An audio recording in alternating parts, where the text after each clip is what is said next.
What's up, everybody, and welcome to the iReach podcast. I'm your host, Paul Robinson, founder and CEO of ConstructReach, a national consultancy and initiative that aims to diversify the construction, design, and innovation industries and empower a younger generation. Every single week, we are here merging education, industry, and culture with a variety of featured guests that you do not want to miss. So let's go, iReach. All right, what's up, everybody? And thank you for joining the iReach podcast presented to you by ConstructReach. This has been a long time coming, man, and we're super excited to finally have this, to have it for you, right? And just getting a chance to talk about construction, industry, education, culture, all in one. And so we're kicking things off here with our very first guest, Kennoshia, Fullilove. I would do the intro, but I know she's going to do it way better than me. So Kennoshia, what's up? How you doing? What's going on, Paul? How are I'm you? I'm good. Thanks for joining us today. Thank you for having me. I truly appreciate this. This is one of the greatest opportunities that I've had coming into the new year. My name is Kennoshia Fullilove. Hi, everybody. I am a carpenter apprentice. I work for a general contractor. We remodel Targets. Well, that's just not our only scope of work, but that's what I'm involved in at this particular time. I'm in school at the same time, also training to become a night superintendent. I have a teenage daughter. She's getting ready to graduate from high school. Thank God for that. I travel for work all over the United States, so that's pretty exciting. I get to see different places, along with doing what I love to do. So that's a blessing for me. One thing that I am very passionate about is growth. I know that sounds so cliche, but I truly am. I'm always being innovative on how to become the better me, the best me, and not the last year me.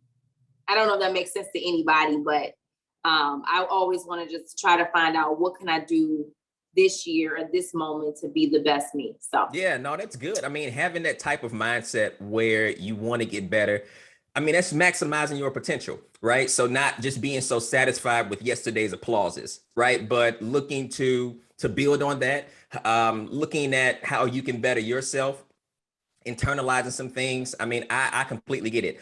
I'm all for that. And so, no, super excited to have you on. Thanks for sharing a bit. So look, we're talking about construction here. We're talking about iReach, right? And it's a reason why we have this podcast, because when you think about an African-American female in the industry of construction, guess what?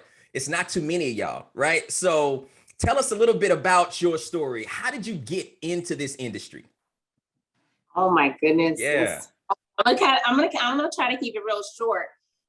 So at the time I was working at a restaurant called Famous Dave's in Minnesota. I live in Minnesota. So I was working at Famous Dave's. You know, they sell the bomb ribs. Okay.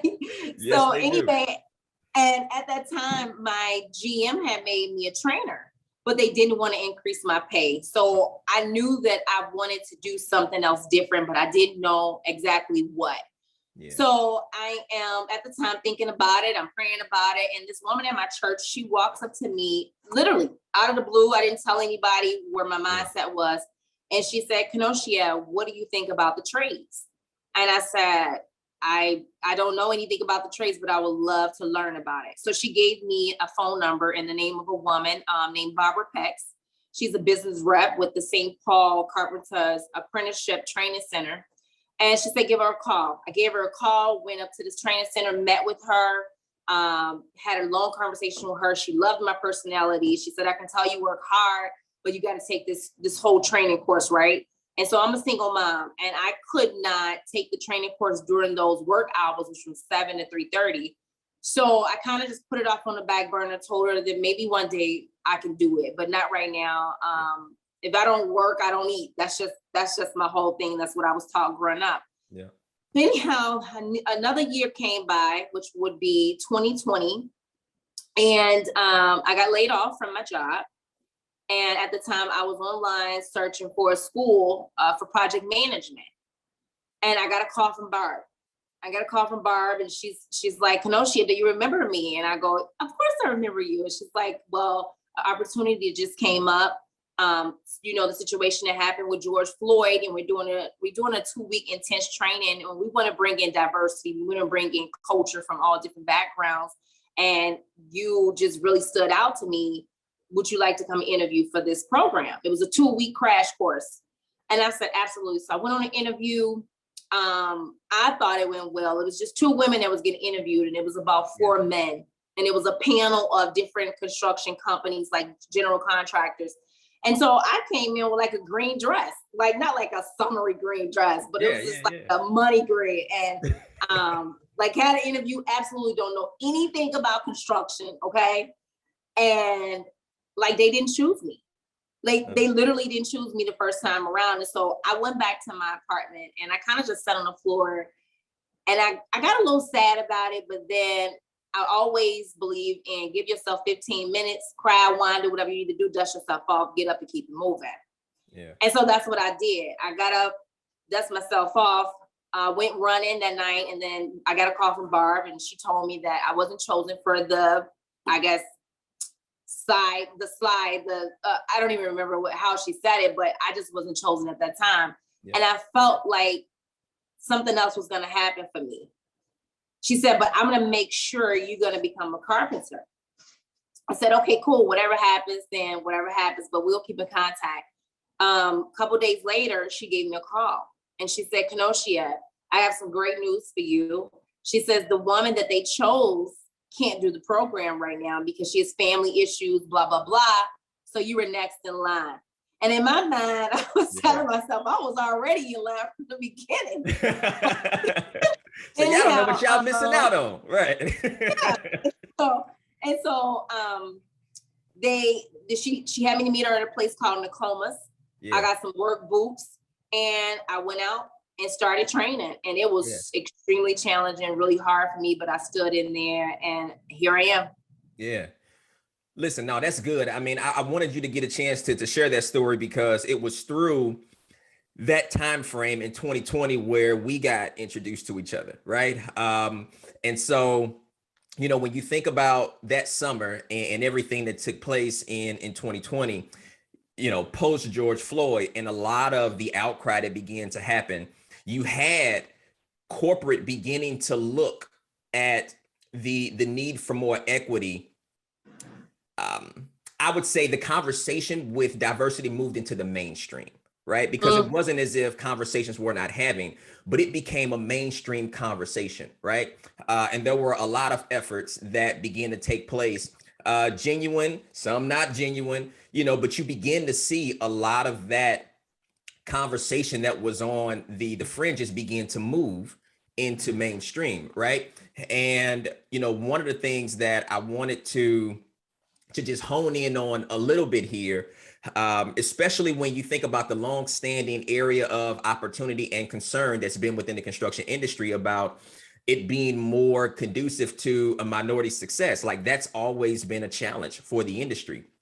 And unfortunately, when we begin to see the ails of, social injustice or what have you, unfortunately, that's been something that has been interwoven into the construction industry for a long time.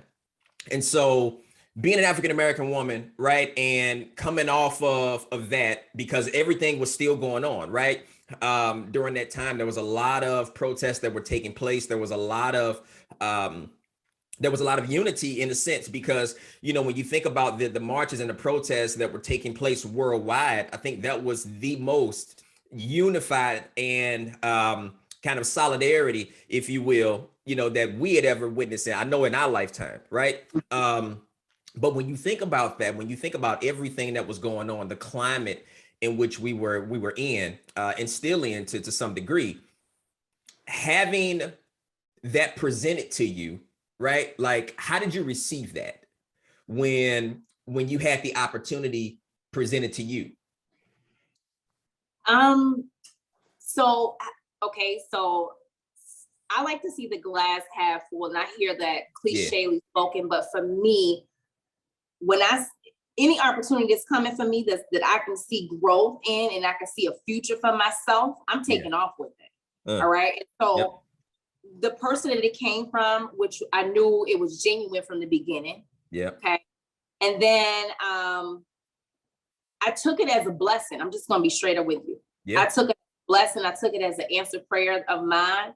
It wasn't what I expected, of course, like by far, you know. And then so I got on the Lake Street project. Well, let me back up a little bit. Before Lake Street project, I was done with training. ConstructReach had a huge event. I've never been to anything like it. I've never been to anything like it. You heard me. I said it right. Tell them again. What you say? Like this was happening, seriously. And I was totally blown away. Yeah. And what blew me away, like real talk, was in the midst of this whole George Floyd protested and I mean, just rioting and ravaging.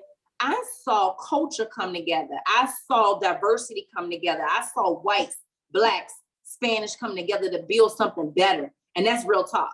Yeah. Like, and I was a part of that. And that was a part of the history making for me, because at ConstructReach, when I attended that event, I told my counterparts, which was some guys that I trained with, because I was the only woman. Yeah. And I told them, I said, I promise you, I'm not leaving here without a job. I don't know about you guys, but I'm going to get a job, because there was all kinds of contractors there. Yeah. You guys was pushing for just success. And it was a successful environment. I sensed it in the atmosphere. And that's not to just make anybody feel good, but it was a good space and place to be in the midst of what happened on Lake Street. It was incredible. Yeah. And that is exactly what happened. I got a job working with Reese Craft, a picture company. I don't want to get ahead of you, Paul, so go ahead. No, that's good, because I mean, that's where we first got introduced to each other. And it was on that ConstructReach, I built this Build to Heal initiative event that we did, you know, in the Lake Street community there, where everything had really taken place. And you know, to have Target be like the first company to commit to rebuilding, and then for us to not only just build the store, right? Because you can do that, but to be very intentional, and for them to want to be intentional about how they rebuilt it, and allowing that to be a community engagement and community oriented approach. You know, we wanted to make sure that we understood the climate in which we were rebuilding, and for us to say, you know what, we can talk about change, but it's important that we understand like how we can best steward these positions of leadership and authority and influence to really move the needle. And, you know, for us, we didn't want to just have this event that was the big rah-rah, like, okay, well, let's have a big party or what have you and get people excited about this industry. No, let's talk about some issues that's plaguing our society right now, because especially now, like, it's hard. You can no longer really compartmentalize what happens in society and in corporate, you know, and so it's important that we talk through that, because community comes into corporate, right? And so if you don't deal with those particular issues, then now it's like, okay, well, what are you for? Right. And so for us to talk through the area of opportunity that has been a huge concern within the industry for so long, and then to really put that into context of where we were, you know, back in 2020, and then to introduce what we could do when we work together, right? And we lead in vulnerability on both sides. Then you begin to see opportunities that come forth, you know, and you being a testament of that. And so, you know, I mean, just to be there. And when you say, like, you could sense it in the atmosphere, people can sense, right? Like your drive and your spirit and your energy, like in that atmosphere as well, because your name was circulating, right? And, you know, when people come up and say, hey, have you met this young lady? You know, you need to know who she is. You need to hear her story. You just need to spend 5 minutes with her, you know, and it didn't even take that long to where I was just like, you know what, that's why we do what we do, right? That's why we go through the hard work. That's why, you know, we put all of our sweat, our energy, our tears into this, because there's lives that are attached to it, right? And it may be some people that we've never met before, and that's how it should be, right? To where you begin to have this ripple effect, and then it influences those who you have no idea, right? And so just for us to come together that way, for us to be introduced during that way, and then for you to now be in this industry, you know, killing it, being a model of success for other young women. I mean, it's amazing. It's amazing. I do want to say this, because I don't know if I answered the question correctly. It's challenging being a African American woman, and I'm being surrounded by white males that have dominated this field for a very long time. Okay, Yeah. Since probably forever. I don't know, but I will say this to go along with that. I work for an awesome company, and I'm the only African American in my company. Mm. And it's Inglesmont Construction. And even before Inglesmont Construction, I worked for Reese Craft Fixture Installation. I did not feel excluded. Mm-hmm. There wasn't any exclusion, meaning I included myself as well. You know what I'm saying? Yeah. So, and in that, I believe gave them permission, gave them openness to embrace me as well, and feel freely to embrace me, if that makes any sense. Yeah.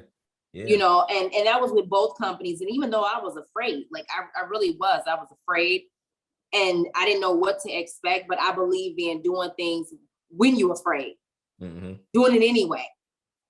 So I just wanted to put that out there. It was very hard, but I had to courageous. That's the definition of courage. Like, fear has to be present in order for you to have courage, right? Because it's doing what you know you should do in spite of that fear that's in front of you, right? And so, no, that's good. I mean, thank you for sharing that. So when you think about the industry, right? Because you've got a lot of high notes, right? You've got a lot of bright points in there, and rightfully so.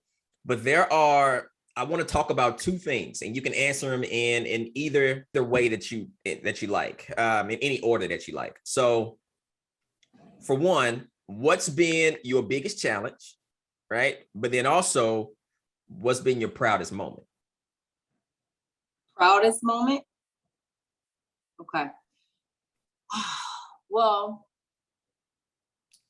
I think, and I don't want to cry because I get a little emotional, y'all, about this, because it has just been, it's been a blessing for me. Yeah. Real talk. One of my challenges moments was to leave my daughter, because I travel with my company, which is it's a blessing. Okay. But I leave her in present form, like as far as physically. Yeah. You know, I'm still present there with her because I call and talk to her all the time. But that wasn't my greatest challenge, because she knows mama got to do this so we can do what we need to do to get where we need to go in life. Yeah. Okay. Yeah. But working with all Caucasian men, and then be straight up with you, working with all Caucasian men, being the only woman on the field, and not knowing what to expect, if I would get respected or not. Yeah. You know, and so that's been the most challenging. All right. The most proudest moment I've had so there was one time, it wasn't with my company, it was with another company that was, you know, working, they were subbing, they was doing sub work for us. And the guy, I think I cut him off in traffic or something. I cut him off in traffic. I just got to be transparent. I cut him off in traffic. I didn't mean to cut him off. You know what I mean? He didn't have an accident. But it was like 6 o'clock in the morning, and I cut him off, right? And so he pulled up behind me, and I got my 2 superintendents out on the field, and he started going off. I mean, he cursed me like I've never been cursed before. And I was out in Iowa at the time. And he called me names, and he just effed me off. It was crazy. And this was 6 o'clock in the morning. Yeah. And the only thing that could come out of my mouth was good morning. Good morning. Good. I couldn't even stop saying it. It wasn't even like I'm playing to say it. It was the weirdest thing because yeah, I knew growth happened for me, and it wasn't something that I seen happening. It just came out because the old me would have probably fussed them back out, right? Yep. But I didn't. I just said, good morning. I hope you have a good day, sir. Good morning. And so my two superintendents were standing next to me, and the day soup, he was calming, he was trying to calm the guy down. Well, the guy ended up being the owner of his company, of the company that was subbing for us. So that made him look horrible. Okay. Yeah. And for me, my other superintendent, Chris is his name. He took me and walked away with me and said, Kennoshia, let's go get some fresh air. And I needed that. And he talked me down because I was hot in the inside. Yeah. I tell you, I was burning when it was over with. And at the end of the day, I like to reflect on things. I was so proud of myself. I was proud of myself that I wasn't irate and out of control than nobody. Yeah. And if I could just be real frank with you, Paul, and your audience, is that I wasn't your loud black mouth woman that the world want to look at as being aggressive. Yeah. And so I was proud of myself in that moment, that all I can tell him was good morning. And so that's just where I'm at with that proud moment. Yeah. I mean, that's a huge moment, because you can't control how somebody else is going to act, but you can always control how you respond, and for you to show the restraint, show the resolve, when you may have had a reason to, go back at them and meet them on that level, and go tit for tat with them. I think it's definitely a testament to just the growth, and you've acknowledged that as well. Like, hey, well, the old me, hey, who knows, right? But to say, you know what, I'm not even going to go there. And you never know who's watching, right? You never know who's watching. You never know who's paying attention. And that goes both ways, right? Because you had someone, observing a person in leadership that should have maybe acted differently. And then you had others in leadership, or maybe not in leadership, that said, you know what, man, look at how she responded. And in the face of, what they call it, anger, adversity or what have you, especially being, the only minority woman that's out there. And there's a lot that goes through your head, and you spoke about that a little bit. Hey, well, if I speak my mind, or if I show myself as being confident and, true to what I believe, then maybe I'm going to come off as too assertive. Or, if I raise my voice, then maybe it's going to come off as the angry Black woman. It's like we have all of these narratives that are out there, and it's like we always have to carry that. And for the outside looking in, sometimes you don't even understand the emotional weight, right? That we have, especially in situations where it's just us, because there's so many narratives that's out there. You have stereotypes or what have you. And it's like, no, listen, every act that I do and everything that I say does not have to be this indictment on my entire community, right? But unfortunately, sometimes that's the emotional weight that we carry, and that's traumatic, and so to be proud in that moment is definitely something that, I think you should be. When you have everything that is taking place for you over the last 2 years, and the amount of growth that you've seen, and just the way that your professional career is taking off as well. And you've spoken about your daughter. How has your family and your friends and like your community, how have they responded to this turn in your life, right? And everybody is like, I'm killing it. Like, everybody is like, whoa, wow, and there's so many women that's telling me, and men too. There's people that have contacted me through social media and have told me, like, it's so, like, dope to see a Black woman with red wings on and you dirty. Like, you know what I mean? Like, and you dirty and you don't mind being dirty. Yeah. And how encouraging it is for them in the field, to, you know, to in spite of all the narratives, the negative narratives about whites and Blacks and all of those things that exist, and a perception of it. But my family is just very proud of me. They're very, my daughter is very proud of me. And she sees that my mom can do it. Literally, she says that she can do it, because now I didn't know that my daughter wanted to she's going into the National Guard, but she's going to go to the U of M, and then she's going to enroll in the ROTC program, and she wants to be an inventory ammunition specialist. And that kind of like shocked me, because I was just like, wow, really? Like, I've never even heard of a woman doing that job before. Yeah. But I think me being where I'm at, and when she knows where I want to eventually go, which is into management, you know, supervising mode, it encourages her. It encourages her. It opens the leeway for her to not just be in the norm. That I can still be extraordinary as a Black woman in a male-dominated field. Yeah. So that's good. That's good. So you alluded to a little bit, you know, as far as future plans. So going into management, right? Like that's what you have kind of in your vision. That's what you want to do. I do actually. Yeah. I do see myself running the crew. Yeah. And not because I'm boss status, you know what I mean? Like that kind of thing. I'm not, because I believe in being effective, respectful, and getting the job done. Yeah. I totally believe in that, and I stand on that.